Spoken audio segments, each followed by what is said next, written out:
రెండు విషయాలను అడిగాడు. అందుట్లో ఈ వేదిక మీద నుంచి కలెక్టర్ గారిని కూడా ఆదేశిస్తున్నాను.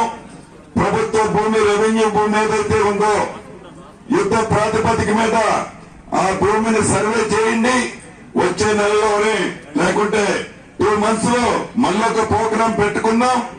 ఎవరైతే సాగు చేస్తున్నారో ఆ సాగు చేసే వాళ్ళలో అర్హులైన వాళ్ళకి తప్పకుండా పట్టాలిచ్చే బాధ్యత ఇందిరమ్మ రాజ్యంలో మీదే.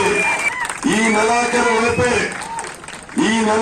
లోపే ప్రతి గ్రామానికి, ప్రతి నియోజకవర్గానికి ఏదైతే ఈ రాష్ట్రంలో 4,50,000 ఇళ్లు